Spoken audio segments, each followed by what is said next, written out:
Hey everybody, this is Mark Thompson. I'm so delighted to be with you today on another episode of the Chief Executive Summit. Today I have Adrian Mitchell, the Chief Financial Officer and Chief Operating Officer of Macy's. Here's a man who's been at McKinsey. He's been an interim CEO, a CFO.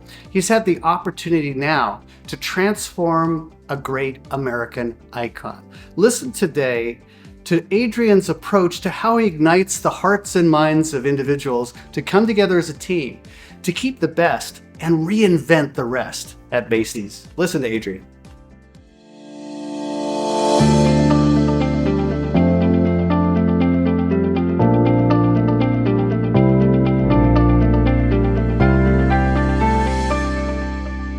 Adrian, it's so great to be with you. I have so admired how you've been a transformation agent and taking this great American icon through a process of massive change and thinking through the ways that that could affect and improve the lives of the employees and the customers as well. So thank you for the honor of having the opportunity to work with you this last year and a half. And I appreciate you having this conversation. It's so great to be with you, Mark, and our friendship and our collaboration the last year has just been incredible. It's been amazing. So grateful to have you in my life as a partner. So thank you so much. Thank you so much. I appreciate that. Well, when you think about how you take that sense of caring that we can all read in your face and how you show up when I see you on the many media platforms, whether you're talking to Wall Street or talking to employees, how do you think about this process of transformation when it comes down to the team and the people that you Yes. lead?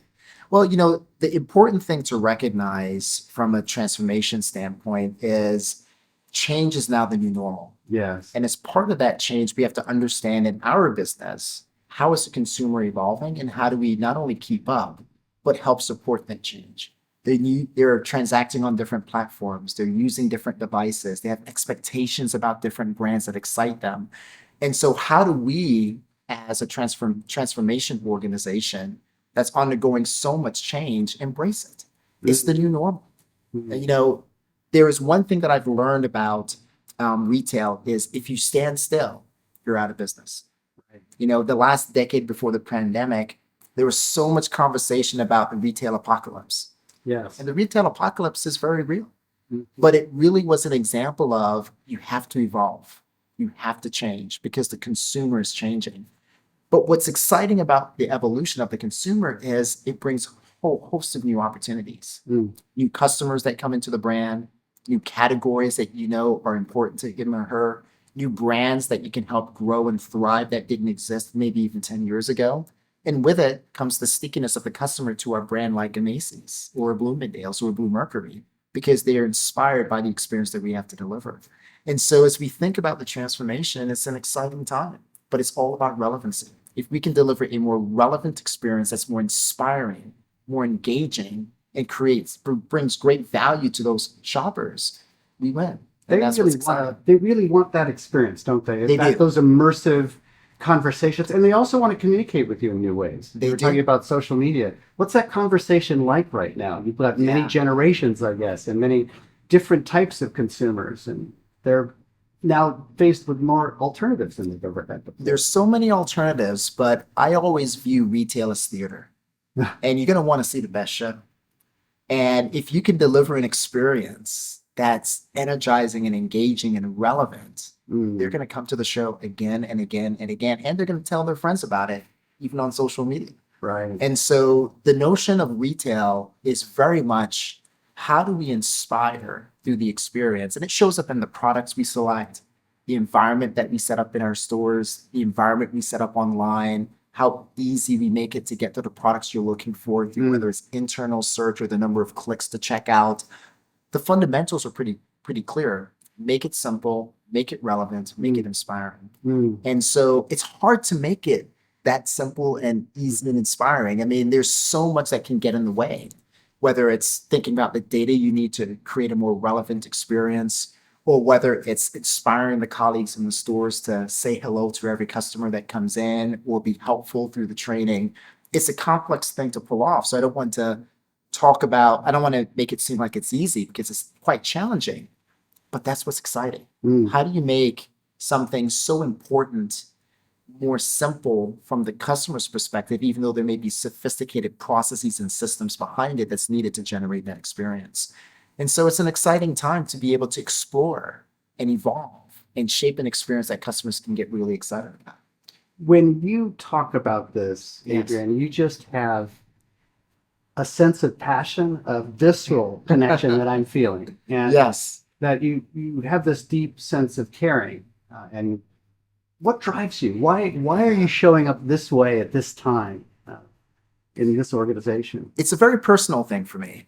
My purpose in life is to help companies succeed. And when companies succeed, communities succeed. My dad worked at Georgia Pacific for over 35 years. Hmm. That allowed him to live the American dream, starting as an immigrant with he and my mom, $150 coming into this country, to living the American dream, retiring in his early 60s, sending me to college, putting food on the table, supporting other family members that needed help.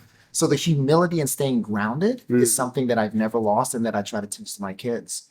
But I can make a difference in this world while I'm here by making a difference in the communities we serve.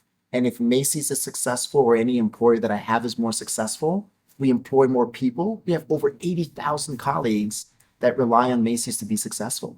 And that allows those communities to be successful. They can put food on the table, send their kids to college, take a nice vacation. That's what drives me. And so, I've been a turnaround guy for a long time. Yeah. Right? This Because isn't your first rodeo. this is not my first rodeo. I have a real passion on helping companies be successful, whether they're distressed or whether they're mature but have an opportunity to evolve. And I think Macy's is one that is a mature company that has an opportunity to evolve. And so that's what drives me. That's what gets me up in the morning. You're finding the best and helping the rest be transformed in a way that they can serve at their highest and Absolutely. best purpose. Could you have imagined at any time earlier in your youth that you would be doing this? How, if you go back to earlier points in your Yes. leadership life, tell us a little bit about that journey that would have led you to a place like this. Well, there are a few values that I learned from my parents very early on that have stuck with me my entire life, in my entire career. The first thing is stay grounded, stay humble. So my parents, they both don't have college education.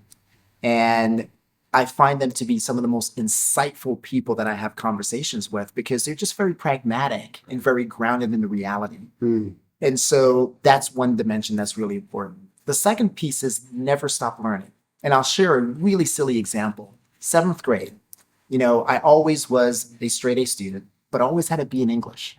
For some reason, I could never really get a consistently A's in English, but I always consistently had A's in my math and science courses. And I came home one day and I had a B in math. And my dad was so upset because he knew I could do better. The lesson there is I know you can do better. Keep your standards high. Wow. So never complained about the being English. Never complained about Wasn't sure whether that was in your wheelhouse or not. It obviously is now. Yes. But he was really wanting you always to lean in. Always to lean in.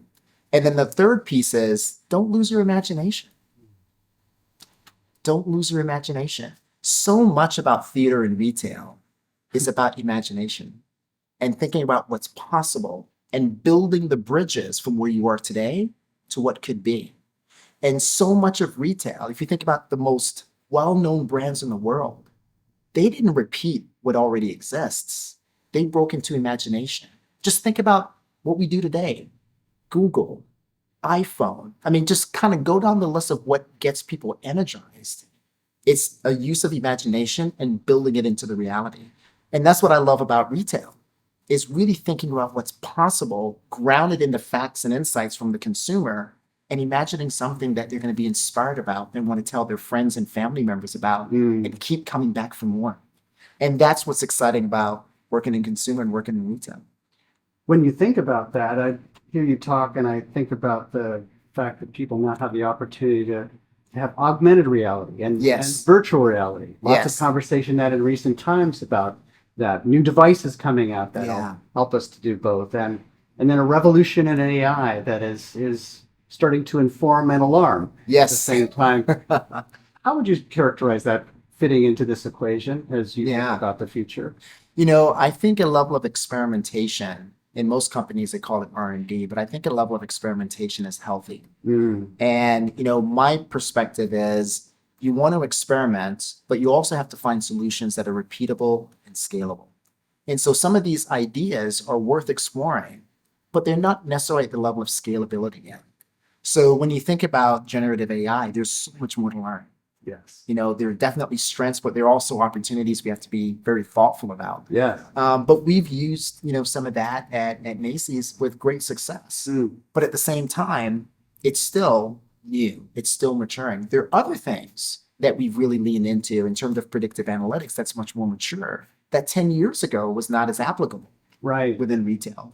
So it's really understanding where some of these are on the maturity curve and how do you apply it to create a better operating model that's more efficient and a better experience for the customer where it's relevant.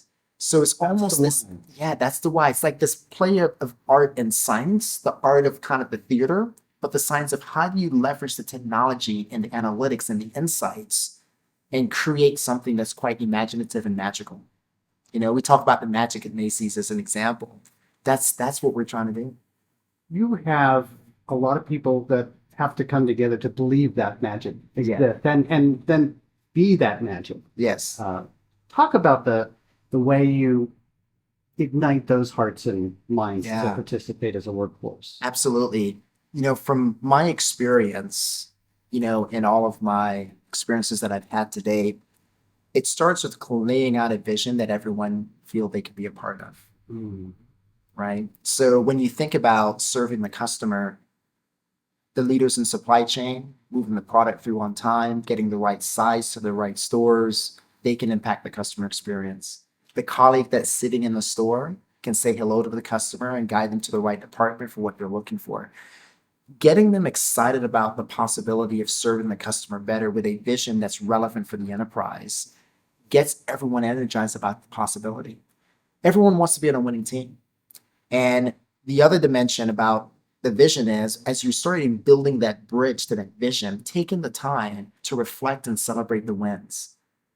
You don't get it all right the first time. In my teams, we celebrate the learnings, failure, and we celebrate the wins as progress. Interesting. And so the victory lap isn't the final lap, but you have to celebrate that milestone. There's so many laps. Yes. There's so many laps, but as you're building, celebrate the wins, celebrate the successes along the way, and it builds energy, it builds momentum. So much of success of the enterprise is what the team does.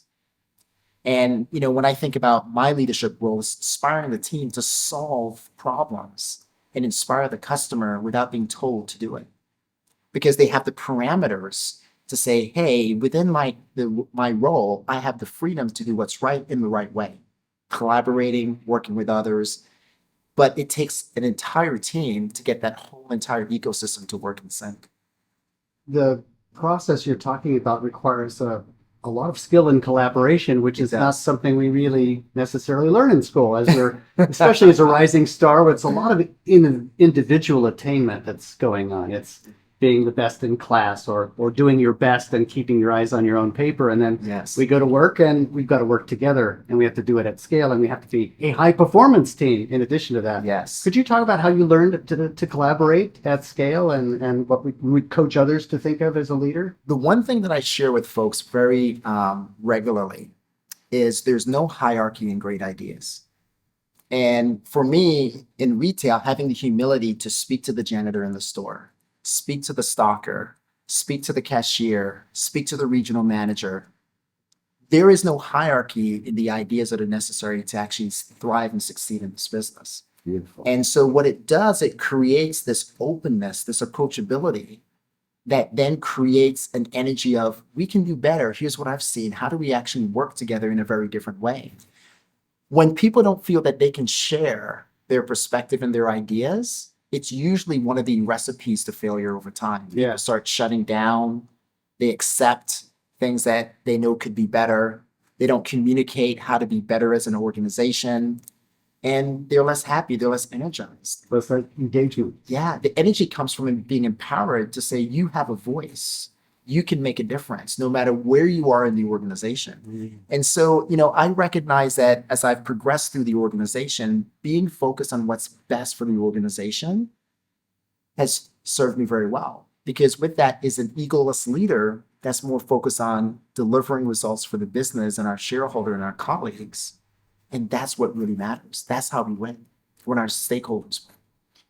That's got to shock the heck out of competitors within an organization. They can be political. I see it as a zero-sum game. Yes. Or in a foot race, and you've decided that you're going to do what's best for the customer and best for the company. That's the mutually beneficial outcome. Yeah. And when you've been helping coach people through that, what's the process of having them kind of see what that means?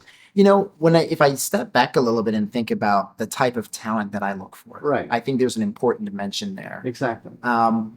There are many people that have the competence, but not everyone has the values.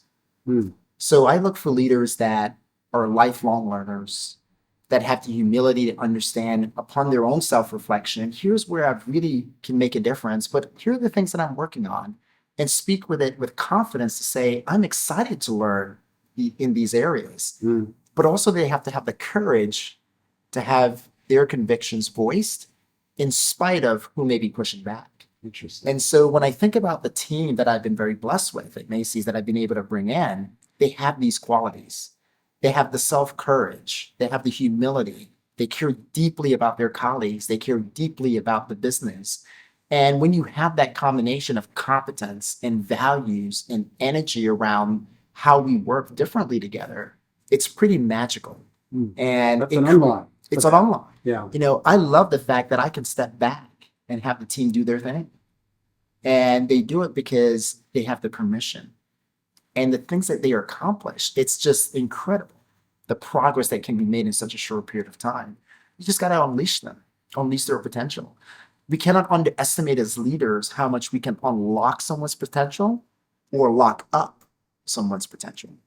And our behaviors and the signals that we send to the organization really dictates that. So I spend a lot of time thinking about how to unleash that potential all the way through the organization.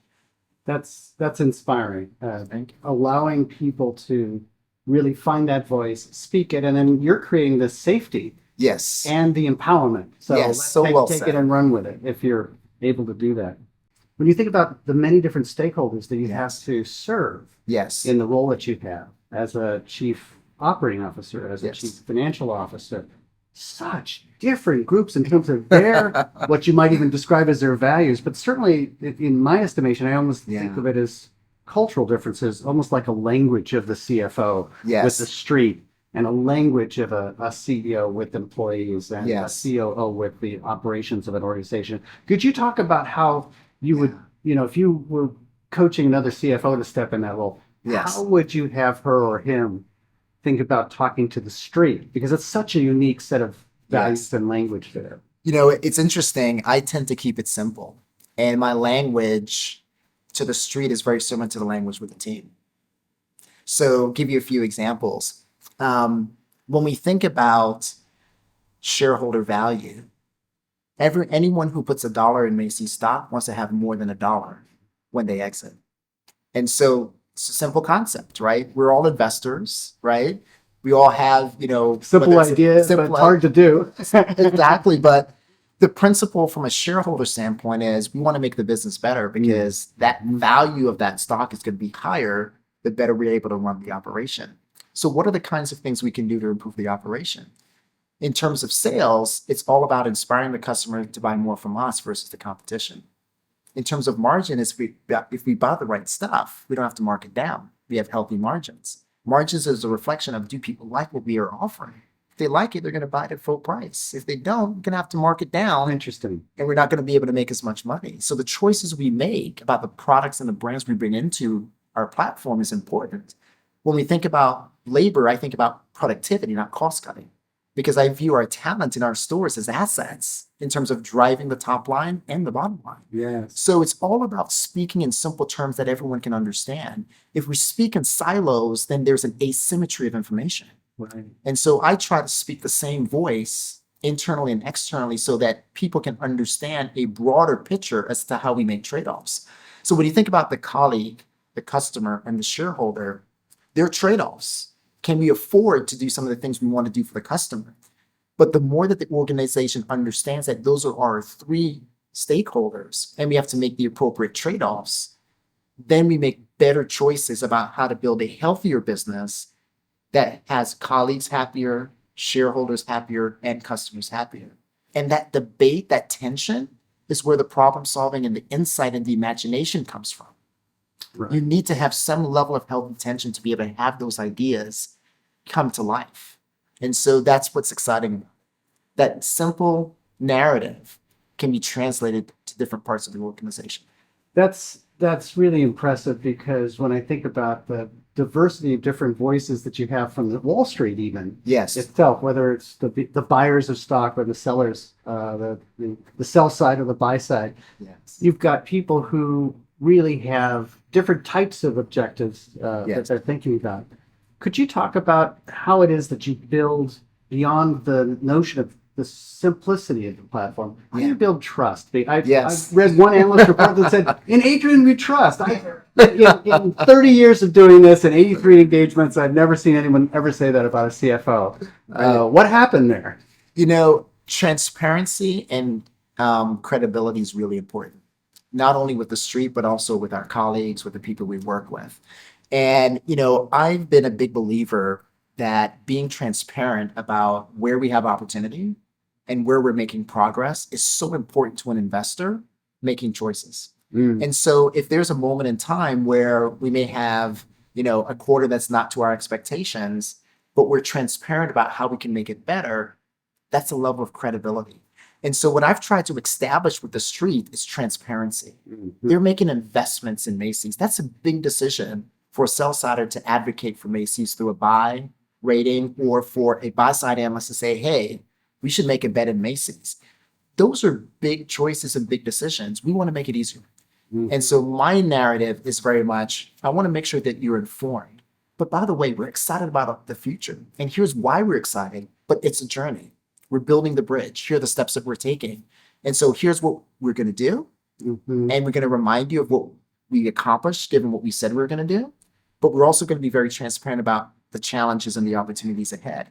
Then our shareholders can make informed choices about their investment in Macy's. But I will tell you, there's a lot to be excited about. Yes. There's a lot to be excited about. There's tremendous upside as we think about the opportunities that lie ahead. And we continue to share more and more about it every quarter. But we're excited about the future. When you think about that excitement for the future and the strategy that you place, you have many different overwhelming choices when you've got the disruptors, the little guys that specialize in an area, those that want to, the big gobbling, the big monsters of the business that want to defeat you. Yes. How do you think about competition? Competition is healthy. Yeah. Competition is definitely healthy. You've got to be on top of your game in order to be competitive. And, when you think about the consumer, there's only so much capacity for consumers to spend.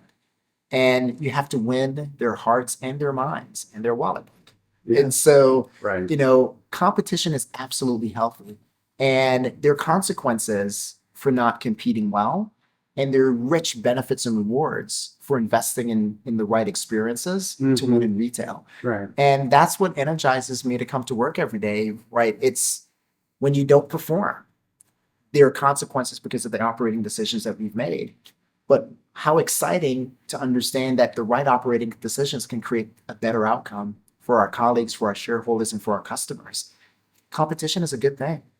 It's a good thing. It holds us accountable, doesn't it? It holds us accountable. It really keeps us in the game. When you think about your leadership journey, and you were and are very much always developing other leaders, as we talked a moment ago about, what do you wish you knew about leading people and getting that level of unlocked energy that you've made it possible for them? What do you wish you knew that you know today? It's such a great question. I would say that one of the pivots in my career was really showing up authentically at work and being comfortable bringing my true authentic self to work. I had a work Adrian and a non-work Adrian for about half of my career. And what I realized, midpoint through my career is we work with people. They have emotions, they have families, they work really hard. And when you take the time to recognize that this is a human business, first and foremost, talent really matters, but also having the humility to say, hey, man, you've been working so hard, take the afternoon off. Or sending a thank you note to someone unexpectedly and saying, you really stepped up. I'm so proud of you. Yeah. Thank you so much. And copying their supervisor or their boss. It goes a long way. This is a human business, first and foremost. And so taking the time to say thank you, taking the time to show appreciation, having the acknowledgement and awareness to recognize that, hey, the team's been working a bit harder. Or if someone has a baby, to take the time and show me a picture. Like, this is a human business. You want to connect with people at the most basic level. And you have to do it authentically. You can't fake that stuff. You really People can't can fake smell it. it. Yep. People can smell it. But just we're humans. Take the time to care. That's really what it comes down to. That was a massive unlock for me. And if you want to have people follow you, they're going to follow someone who cares about them, cares about their well-being. They're not going to follow someone who's selfish and it's only in it for themselves. And you can't hide it. You just can't hide it. This transparency is something that I admire the most about you. This confidence that who you are, Adrian, is the person that is worth loving. Thank you. And I wish most of us could even get any point in our life where we felt that kind of level of confidence for who we are. When your parents looked at you going off to college and not having gone themselves, Yes. you had a lot of reason to be proud. They had to be prouder. What was it like for you? I mean, you not only went to college, you went on to places like Harvard. You didn't just get jobs. You became CEO of name brand companies and worked at McKinsey. These are all the best of the best. Yeah. You didn't come from circumstances that I think you would have even predicted that. Yes. Work ethic.